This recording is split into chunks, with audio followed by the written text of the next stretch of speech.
Hello नमस्ते राम राम मेरे YouTube channel nurture और सेशन में आप लोग का फिर से स्वागत है। इस सेशन में हम लोग जो है मध्यकालीन भारत के बारे में जितने भी इंपॉर्टेंट क्वेश्चन है उसके बारे में डिस्कस करते हैं। ठीक है, मध्यकालीन जो भारत था उसमें सबसे ज़्यादा प्रभाव किसका था? इस्लामिक समुदाय का था। मुस्लिम समुदाय और इस्लाम धर्म का सबसे ज़्यादा प्रभाव था। तो हम लोग मेनली जो है स्टार्ट वहीं से करते हैं कि जहाँ से इस्लाम धर्म का कहाँ से उत्पत्ति हुई, उनसे रिलेटेड जितने भी इंपॉर्टेंट क्वेश्चन है उसको हम लोग देख लेंगे। मध्यकालीन भारत में जितने भी शासक आए हैं उन्होंने कौन कौन से काम किए हैं, मेनली हमको यही देखना है कि कोई भी शासक आता है क्या काम करता है। या तो आर्थिक काम करेगा, राजनीतिक करेगा, या तो कोई मतलब सैन्य से रिलेटेड काम करेगा, या तो कुछ कला से रिलेटेड काम करेगा, या तो सामाजिक से व्यवस्था से रिलेटेड कोई काम करता है। तो मेनली इन्हीं 3 भागों में हम लोग को जितने भी इंपॉर्टेंट चीज़ें रहेंगे उसको रट लेना है, याद कर लेना है, ताकि जितने भी आने वाले एग्जाम रहे उसमें हम लोग इस सारे क्वेश्चन को कर सकें और ज़्यादा से ज़्यादा जो है मार्क्स पा सकें। अभी जो हमारा आने वाला एग्जाम हो सकता है ARO का हो, RO का एग्जाम आने वाला है, UPPCS का आने वाला है, SSC CGL, मतलब जितने भी इंपॉर्टेंट एग्जाम है उसमें आपको जो है मध्यकालीन भारत से 2-3 क्वेश्चन रहते हैं। तो आप लोग जो है थोड़ा सा इसको फोकस करके आराम से इसको देख लीजिए। ठीक है, अपने सारे कॉन्सेप्ट इसमें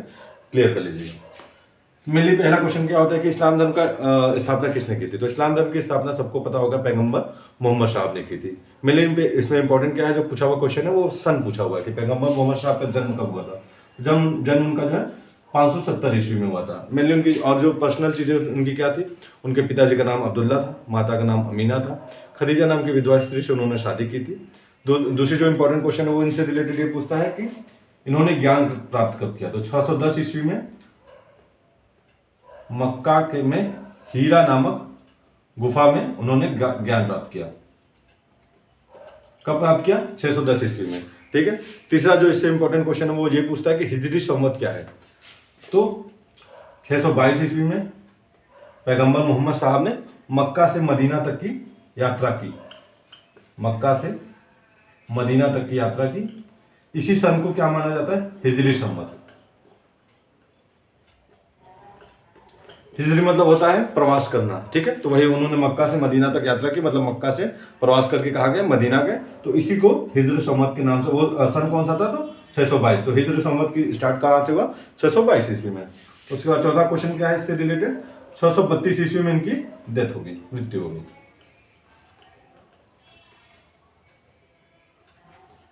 ठीक है, 4 इसलिए इंपॉर्टेंट जो है सन है वो याद कर लीजिएगा। 570 ईस्वी में उनका जन्म हुआ था। 610 ईस्वी में उनको ज्ञान प्राप्त हुआ था पैगंबर मोहम्मद साहब को। 622 ईस्वी में मक्का से मदीना तक की यात्रा की उसको उन्होंने, जिसको हिजरी संवत के नाम से जाना गया। 632 ईस्वी में इनकी मृत्यु हो गई थी। ठीक है, इस्लाम धर्म की पवित्र पुस्तक कौन सी है? कुरान।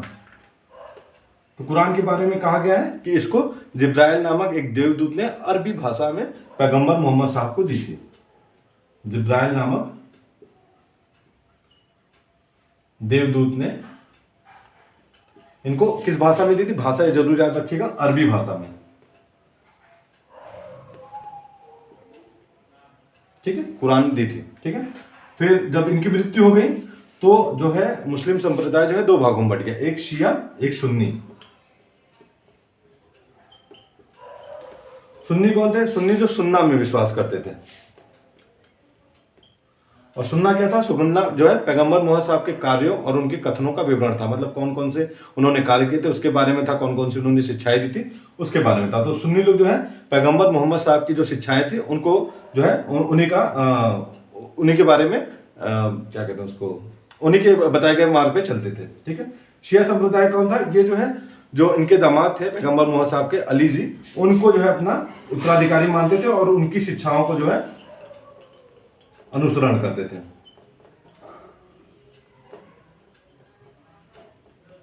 ठीक है, तो दोनों में अंतर यह है कि सुन्नी संप्रदाय जो था वो पैगंबर मोहम्मद साहब के विचारों और कथनों पे चलता था, और शिया संप्रदाय जो था वो अली जी जो उनके दामाद थे उनके विचारों पे चलता था, उनकी शिक्षाओं का अनुसरण करता था।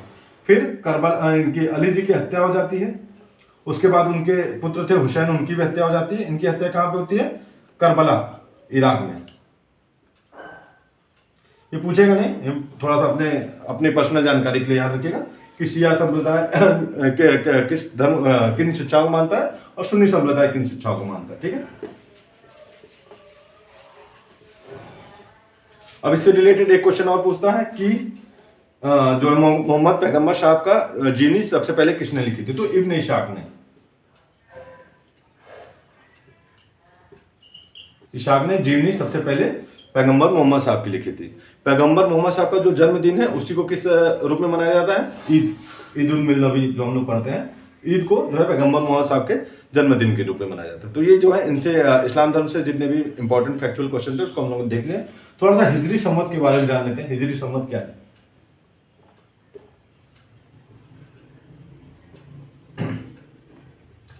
जिस तरीके से हिंदू धर्म में चलता है अपना एक अलग साल, अंग्रेजों का अपना अलग कैलेंडर होता है, उसी तरह मुस्लिम संप्रदाय का भी एक अलग कैलेंडर है। तो उन्होंने कैलेंडर का मुख्य आधार क्या था? यही 622 ईस्वी में जो हिजरी संवत चला था वही उनके कैलेंडर का मुख्य आधार है। तो उनका जो पहला महीना होता है वो कौन सा होता है? मुहर्रम। और में इसी तरह जो आपका रमजान का महीना, इस तरीके से उनके 12 महीने होते हैं।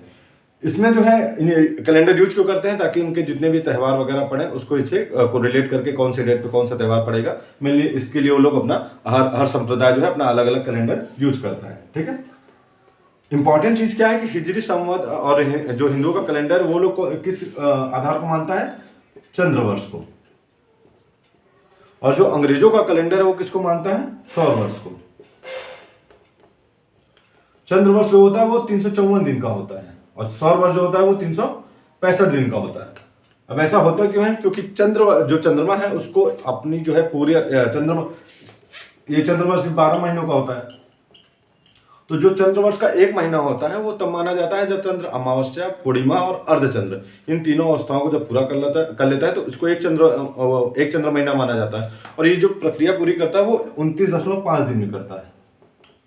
मतलब सौर वर्ष से इसका जो है आधा कुछ उसमें दिन जो है कम रहता है। तो इसी आधार पे इन दोनों में कितने दिन का अंतर होता है? 354 और 365 दिन का अंतर होता है। ठीक है, सॉरी 354 दिन और 365 दिन होता है, तो 11 दिन का दोनों में अंतर होता है। ठीक है। अब जब यही 11 दिन आपस में बढ़ते जाते हैं तो जब 3 साल होता है तो 1 महीना के लगभग हो जाता है, तो वो एडिशनल मास जो है उसमें जोड़ दिया जाता है, एडिशनल महीना। अब इससे रोचक हिंदू संप्रदाय में बहुत ही मस्त कहानी है। ठीक है। तो उसके पुराणों में ये कहा गया है कि जब ये हिरण्यकश्यप ने ब्रह्मा जी से वरदान मांगा अमर रहने का, तो उसने कहा कि मैं ऐसे समय मरूं जब ना दिन हो ना रात हो, ना कोई महीना पड़े उसमें, ना ही कुछ मतलब ना घर में मरूं ना बाहर मरूं। इस तरीके से उसने जो है काफी उसमें कंडीशन रख ली थी कि मुझे मारने की मतलब जो भी नॉर्मल अवस्था होती है उसमें मैं न मरूं। ठीक है। तो अब उसको मारा कैसे जाए, तो ऐसा कुछ मतलब उसमें जो भी उसमें रणनीति चल रही थी। तो उसी समय जब विष्णु भगवान ने नरसिंह अवतार लिया, तो वही एडिशनल जो मंथ था उसी में उन्होंने उसकी जो मृत्यु की, या तो उसको मार डाला हिरण्यकश्यप को। ये जो 11 दिन, क्योंकि 12 महीने तो अपने हो गए थे, जो अगला महीना जुड़ा वो तो किसी मंथ में आ नहीं रहा था, तो वही जो अगला महीना 11 दिन करके जो तीसरा साल पड़ा, तो जब वो समय आया तो उन्होंने उसी महीने में घर के चौखट पे और शाम के समय में अपने नाखूनों के द्वारा उसकी जो है मृत्यु की थी। ठीक है। तो थोड़ा सा इंपॉर्टेंट फैक्चुअल था, इसको देख लीजिएगा। और हर जैसे अपना संप्रदाय है उसका अपना अलग अलग महीना होता है। जैसे हिंदू संप्रदाय का महीना कौन सा होता है? चैत। ठीक है। फाल्गुन जो इसका लास्ट महीना होता है। पंजाबियों का कौन सा होता है? नववर्ष की शुरुआत कहां से होती है? होली के अगले दिन, बैसाखी के दिन से। पारसी लोग कब से मनाते हैं? नवरोज उत्सव।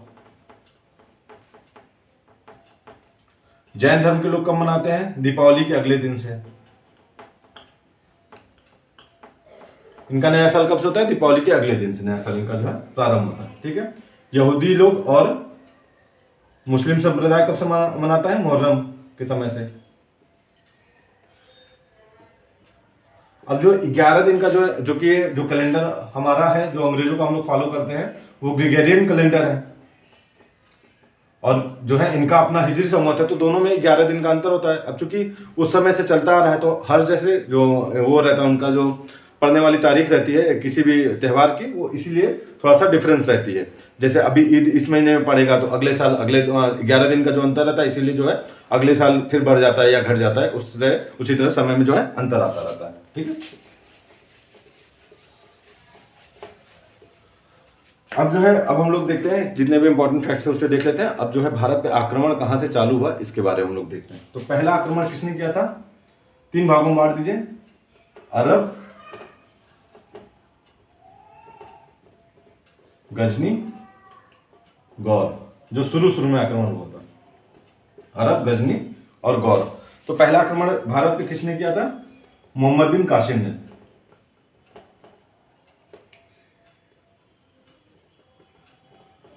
कासिम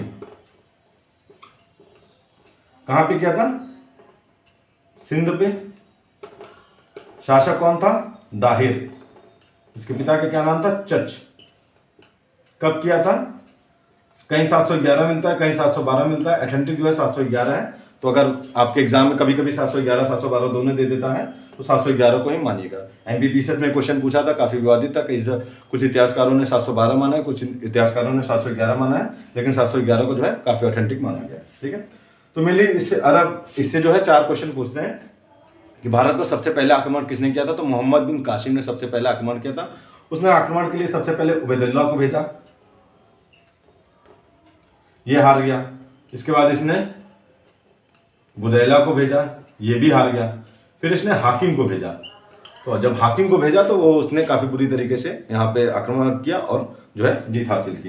क्वेश्चन ये पूछता है कि जो भारत ये नहीं था कि इससे पहले आक्रमण नहीं हुआ था भारत पे, पहला सफल आक्रमण हमेशा पूछता है। जब सफल पूछेगा कि भारत पर पहला सफल आक्रमण कब हुआ था, तो ये सफल आक्रमण मोहम्मद बिन कासिम ने किया था।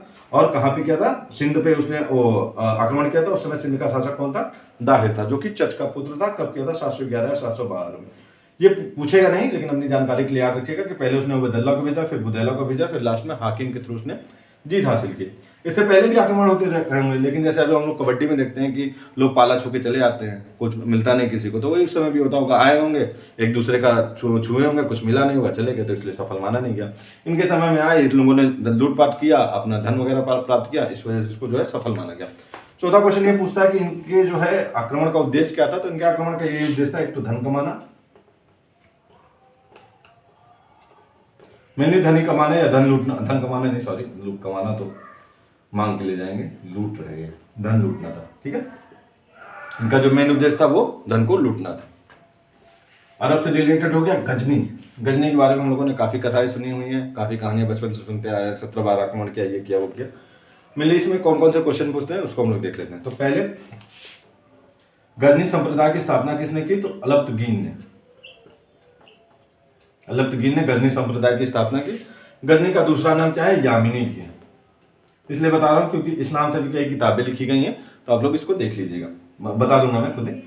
दूसरा क्वेश्चन इससे क्या होता है कि अलब्तगीन जब की मृत्यु हो गई तो उसके बाद पिरप्तगीन बने। क्रम पूछता है, इसलिए क्रम याद रखिएगा। पिरप्तगीन बने दूसरे शासक।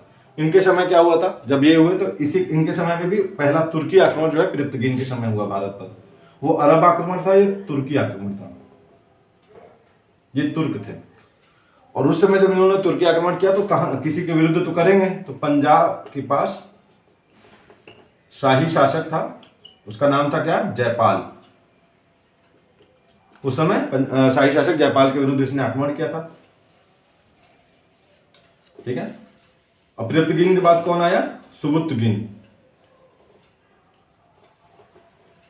ये कौन था? अलब्तगीन का दामाद था और उसका गुलाम भी था। ठीक है, इसका ही लड़का था, जो लौंडा था, उसका नाम था गजनी, जिसके बारे में हम लोग को पढ़ना है थोड़ा सा। तो एक तो इससे रिलेटेड क्वेश्चन क्या पूछ सकता है? एक तो क्रम पूछ सकता है, कौन कौन से राजाओं का क्रम था। तो अलब्तगीन, गजनी की स्थापना, ये क्वेश्चन पूछ चुका है कि गजनी राजवंश की स्थापना किसने की थी? तो अलब्तगीन ने की थी। उसके बाद पिरप्तगीन के समय में जो है पहला आक्रमण हुआ था। उस समय पंजाब का शासक कौन था? जयपाल। फिर उसके बाद अगला क्वेश्चन पूछ सकता है सुबुत्तगीन कौन था? तो वो गजनी के, मोहम्मद गजनी के पिता थे। ठीक है, जब और गजनी, हाँ ठीक है, ये क्रम हो गया आपका। ठीक है, अब इससे रिलेटेड इसमें इंपॉर्टेंट क्या है? गजनी, गजनी के बारे में जितने भी काम किए उसने, जितने भी आक्रमण किए उसके बारे में हम लोग को इसमें देखना है कि कौन कौन से उसने काम किए, कौन कौन से उसने आक्रमण किए। ठीक है, मेनली उसके हम लोग उसको आक्रमण के लिए याद करते हैं, मोहम्मद गजनी को। तो इसने पहला काम क्या किया था? ये इससे रिलेटेड क्या, जब ये वो बना, पहले शासक बनने से पहले या सुल्तान बनने से पहले वहां का, ये खुरासान नामक जगह का, खुरासन नामक जगह पे इसका जो है वो वहां का प्रांतपति था। कहाँ का? खुरासन नामक जगह का वो प्रांतपति था। ठीक है, इसके बाद क्या आता है आपका? पहला आक्रमण इसने, ये 998 ईस्वी में ये गद्दी पे बैठा। कब बैठा?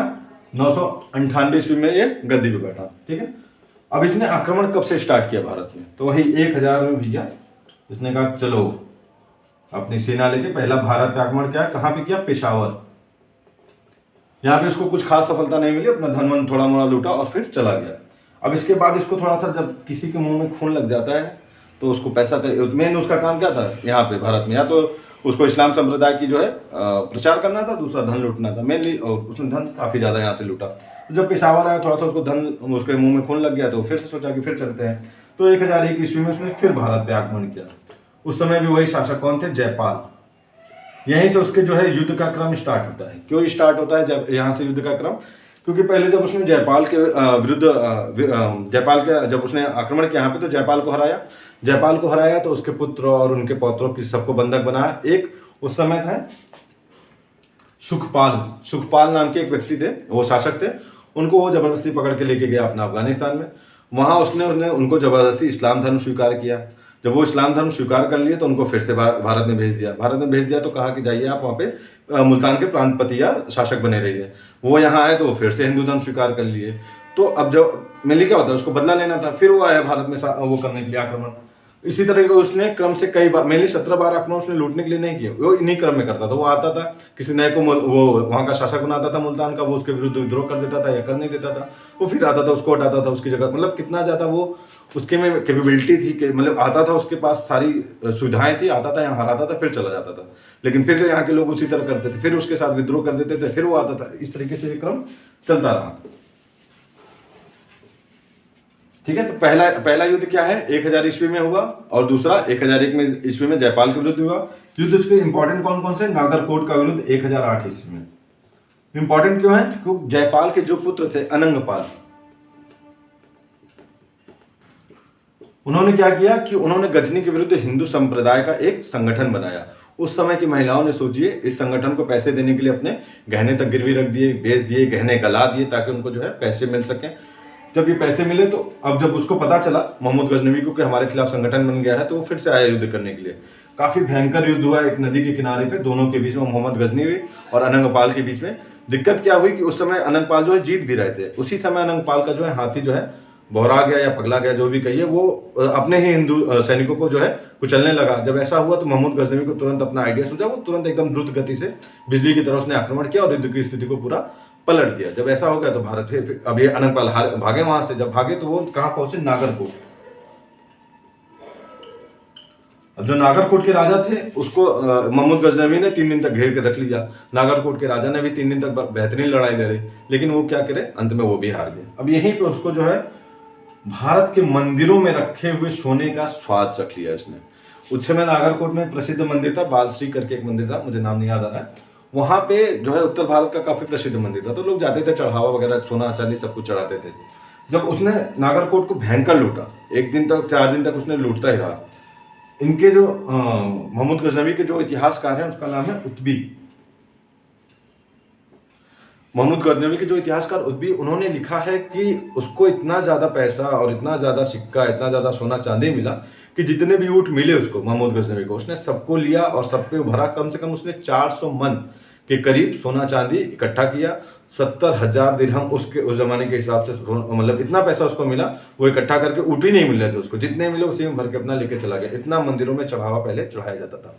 ठीक है, तो जब उसको एक बार आदत लगी कि हाँ, यहाँ के मंदिर में जो है सबसे ज़्यादा अगर हमें धन प्राप्त करना है तो यहाँ के मंदिर से प्राप्त करना है, तब उसने जो है यहाँ पे फिर उसने क्या किया, इसी प्रकार फिर उसके युद्ध का क्रम चलता रहा। फिर उसने 1025 ईस्वी में, तो नागरकोट इंपॉर्टेंट इसलिए है क्योंकि इसी को मंदिरवाद के विरुद्ध या मंदिर के विरुद्ध उसकी प्रथम लड़ाई मानी जाती है, क्योंकि उसने मंदिरों को तोड़ा भी, जो मूर्तियां वगैरह थी उसको भी तोड़ा, या मूर्ति के विरुद्ध उसकी कार्रवाई मानी जाती है। तो 1008 का जो नागरकोट का युद्ध था, इसको मूर्तिवाद के विरुद्ध या मंदिर के विरुद्ध गजनी की प्रमुख लड़ाई मानी जाती है। ठीक है, अगला इंपॉर्टेंट कौन सा? 1025 में सोमनाथ मंदिर को लूटा। सोमनाथ मंदिर को लूटने से वो इतना चालाक था, सोमनाथ मंदिर को लूटने से पहले वो साधु के वेश में गया। वहां उसने देखा सारी चीजें किस तरीके से क्या व्यवस्था है, और वहां पे जो है कुछ लोगों ने उसको पहचान भी लिया, लेकिन वो अपने आप वहां उसको जाने दिया। उनको लगा ये ऐसा कुछ करेगा नहीं। वो फिर अपना 2-4 दिन बाद वहां आक्रमण किया और लगभग 20 लाख दिनार कि करीब उसने लूटपाट की। अगला आक्रमण क्या किसके विरुद्ध था? चूंकि ये जब लूट के जा रहा था तो जाट जो थे उसने इसको लूट लिया, कुछ भाग उसका गजनी का लूटा। तब इन्हीं जाटों से बदला लेने के लिए उसने 1027 में फिर आक्रमण किया, जाटों के विरुद्ध आक्रमण। तो यही जो है 4-5 उसके युद्ध जो है मोस्ट इंपॉर्टेंट है। ये क्वेश्चन पूछ सकता है पहला युद्ध कब हुआ तो 1000 ईस्वी में, दूसरा 1001 में जयपाल के विरुद्ध किया था, तीसरा 1008 में नागरकोट के विरुद्ध किया था जिसको मूर्तिवाद के विरुद्ध प्रमुख लड़ाई मानी जाती है। 1025 में सोमनाथ मंदिर के विरुद्ध युद्ध किया, 20 लाख दिनार के करीब प्राप्त किया। 1027 में जाटों के विरुद्ध विद्रोह किया क्योंकि जाटों ने जो है 1025 में उसको जब वो लूट के जा रहा था तो उसने उनको लूट लिया था। और इसमें जब सोमनाथ मंदिर को जब उसने लूटा था तो उसमें अहिलवाड़ा के शासक ने इसका विरोध किया था। अहिलवाड़ा, ठीक है, किस शासक ने विरोध किया था? तो अहिलवाड़ा के शासक ने इसका विरोध किया था। अब जो है इससे और इंपॉर्टेंट चीजें क्या थी? बगदाद के जो है खलीफा ने इसको क्या उपाधि दी थी? यामीन उद दौला,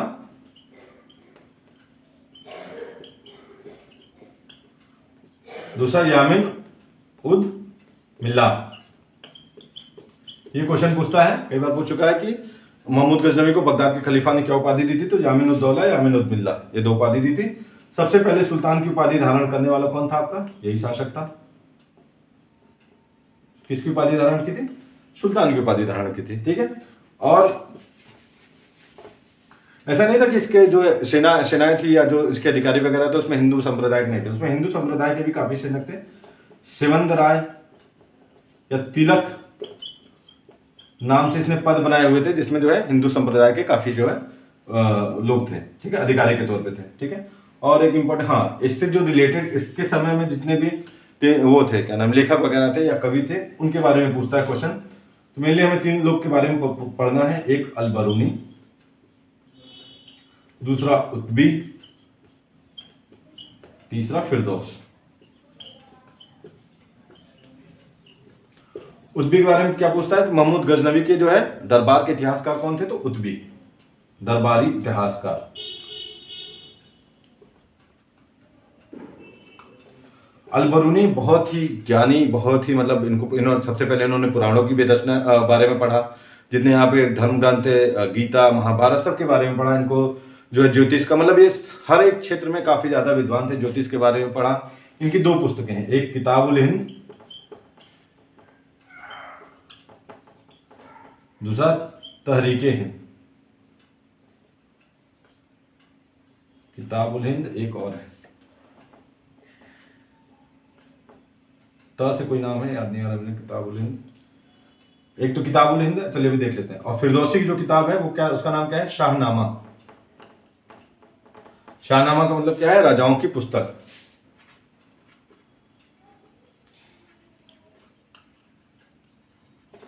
फिरदौसी को क्या कहा जाता है? पूर्व का होमर।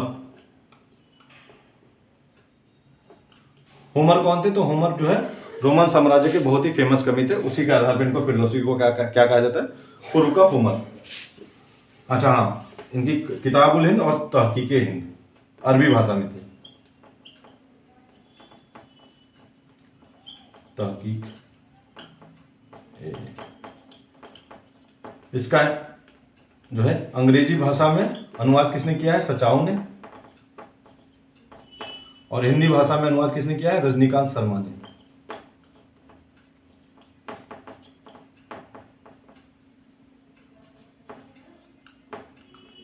ठीक है, किताबुल हिंद, तहकीके हिंद, दो इन्होंने किताब लिखी है। और ये पूछता है कि जो कौन सी सदी में आए थे भारत में? तो 11वीं सदी में, ठीक है। तो 11वीं सदी में अल-बरूनी आए थे भारत, 2 किताबें लिखी, तहकीके हिंद और किताबुल हिंद। अरबी भाषा में है तहकीके हिंद, हिंदी में अंग्रेजी में इनका अनुवाद किया सचाऊ ने, हिंदी में इनका अनुवाद किया रजनीकांत शर्मा ने, ठीक है। और इससे इंपॉर्टेंट क्वेश्चन, हाँ, ये पूछता है कि अल-बरूनी कौन जो ऐसा जो लेखक था उनके समय, गजनी के समय का, जो कि ज्योतिष शास्त्र और इन सब में और भारत के पुराणों के बारे में उसने पढ़ा वगैरह, तो ये अल-बरूनी थे, ठीक है।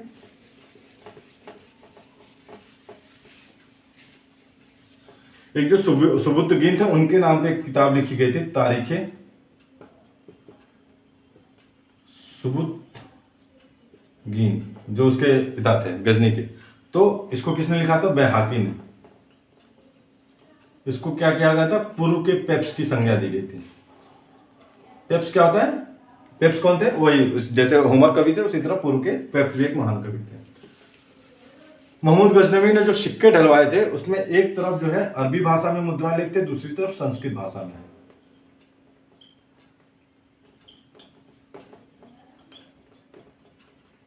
ये क्वेश्चन पूछता है कि कौन सा ऐसा शासक था जिसने अरबी एवं संस्कृत दोनों भाषा में मुद्रा लेख करवाया था? तो महमूद गजनवी। ठीक है, इससे रिलेटेड जितने भी इंपॉर्टेंट क्वेश्चन थे वो हम लोगों ने देख लिए। अब इससे ज्यादा आएगा तो बात अलग है, बाकी देख लेंगे। गौर, गौर क्या था? एक छोटा सा साम्राज्य था जिसका शासक कौन था? मोहम्मद गोरी, जिसके बारे में हम पढ़ते हैं। उसका पूरा नाम क्या है? शहाबुद्दीन मोहम्मद गोरी। 1173 ईस्वी में ये गौर का शासक बना। पहली चीज सन याद करना है इसमें, क्योंकि इसने कोई खास काम किया नहीं था, बस युद्ध वगैरह लड़े थे, उसी के बारे में हम लोग को देखना है। 1173 ईस्वी में इसने गौर साम्राज्य की स्थापना की। 1175 ईस्वी में इसने भारत पर पहला आक्रमण किया। कहां पे? मुल्तान। दूसरा क्या है? 1178 ईस्वी में इसने फिर आक्रमण किया। कहां? पाटन, गुजरात। यहीं के जो शासक थे भीम सेकंड, उन्होंने गौरी को बुरी तरह परास्त किया। ठीक है, तो इंपॉर्टेंट पहला कौन सा है कि गौर साम्राज्य की स्थापना इसने कब की थी? तो 1173 ईस्वी में। पहला आक्रमण भारत के खिलाफ इसने कब किया था? तो 1175 ईस्वी में। दूसरा आक्रमण 1178 ईस्वी में पाटन, गुजरात में। यहाँ के शासक भीम सेकंड ने इसको बुरी तरह परास्त किया था। ठीक है, बहुत इंपॉर्टेंट है। इसके बाद जो मेनली है तराइन का युद्ध, वो हम लोग देख लेते हैं। फिर मेनली का युद्ध हुआ पृथ्वीराज चौहान से 1191 में, तराइन का प्रथम युद्ध।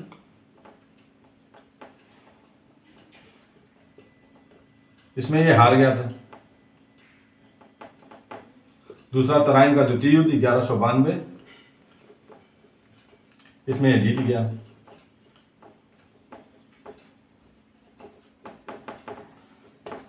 तीसरा कौन सा है? चंदावर का युद्ध 1194 जयचंद के साथ।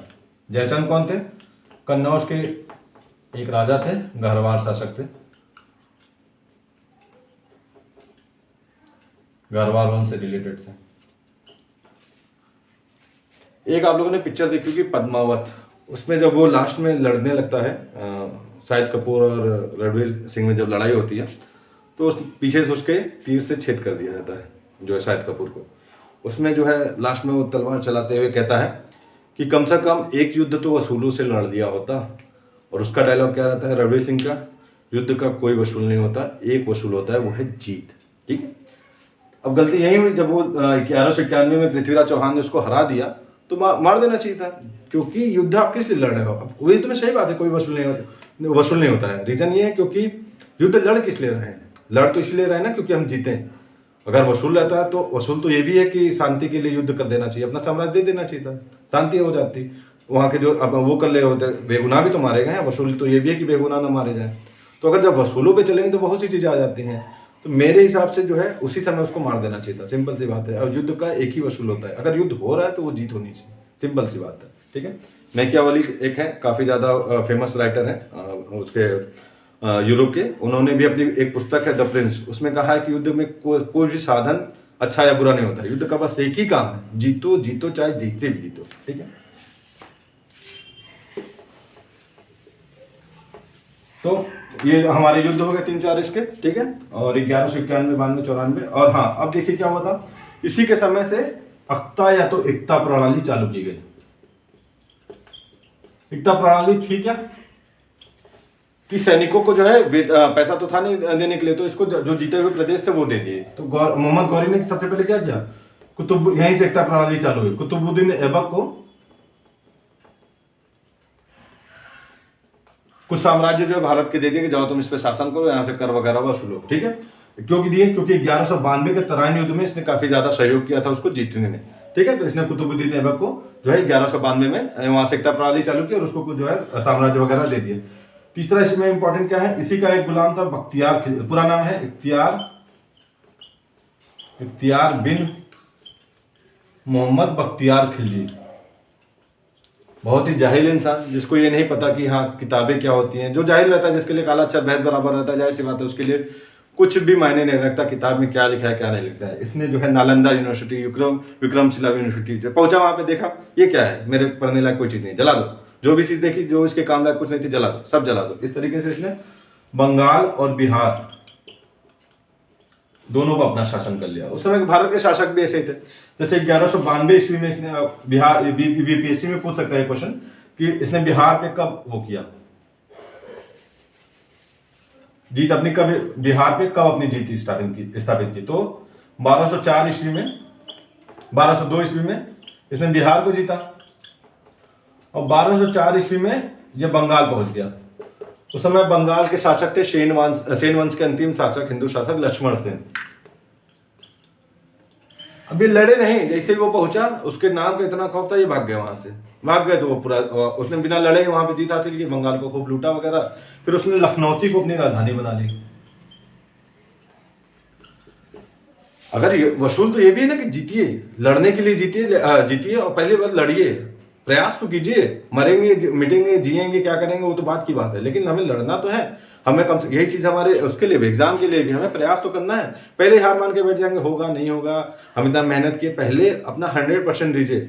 और आपका 100% ये नहीं कि बस आप 4 घंटा 5 घंटा किताब लेके पढ़ लिया। आज के कंपटीशन के हिसाब से आप कितनी मेहनत कर रहे हैं और लड़कों के कंपैरिजन में क्या आप एक्स्ट्रा कर रहे हैं, ये जब मेहनत आप करेंगे तब आपको एहसास होगा कि हाँ हम कुछ अलग कर रहे हैं और हमें सिलेक्शन नहीं मिल पा रहा। तब आप कहेंगे कि हाँ भैया हमने पूरा अपना 100% दिया लेकिन हमें सिलेक्शन नहीं मिला। लेकिन पहले प्रयास तो कीजिए, जब प्रयास ही नहीं करेंगे तो फिर बाकी चीज़ें तो व्यर्थ की व्यर्थ रह जाती हैं। अब किताब लेके बैठे हैं 10 घंटा, फोकस कितना देर रख रहे हैं उस पर, 2 घंटा कि 1 घंटा, पता चला 8 घंटा तो मोबाइल के बारे में सोच रहे हैं, 8 घंटा अपना दोस्तों के बारे में सोच रहे हैं, दोस्त ने कुछ कह दिया चलना है, ना कह ही नहीं पाते हैं। और जब तक ना कहना नहीं सीखेंगे तब तक आपके जीवन में कुछ नहीं होगा। सबसे पहला कोशिश कीजिए ना कहना सीखिए, और ना मतलब ये नहीं कि हर चीज़ के लिए, ना किस वैलिड चीज़ों के लिए जहाँ पे आपकी ज़रूरत है, जहाँ को ना कहना आवश्यक है। ना कहने से बहुत सी चीज़ें ऑटोमेटिक सॉल्व हो जाती हैं। आपने दोस्त बुलाए, अब आप असमंजस में पड़े हुए हैं, जाएँ कि ना जाएँ, यार बुरा तो नहीं मान जाएगा। अरे बुरा माने, अगर वो अच्छा दोस्त होगा तो जाहिर सी बात है बुरा नहीं मानेगा, जान रहा है आपको पढ़ाई करना है, आप पढ़िए अपना जाके, ठीक, सिंपल सी बात है। और जहाँ प्रयास नहीं होता है वहीं पर असफलता उसके जो है कदम चूमती है। जिस तरह की सफलता प्रयासों के कदम चूमती है, उसी तरह असफलता जो है जहाँ प्रयास नहीं होता उनके कदम बार बार चूमती रहती है। ठीक है यार, मैं भी अच्छी बातें कहने लग गया हूँ मुझे लगता है। ठीक है, अब जो भी इससे इंपॉर्टेंट क्वेश्चन था, हाँ लखनौती वगैरह हो गया। हाँ, मोहम्मद गौरी ने जो है उसने भी जो मुद्रा जारी की थी उसमें सरस्वती माता जी का चित्र था।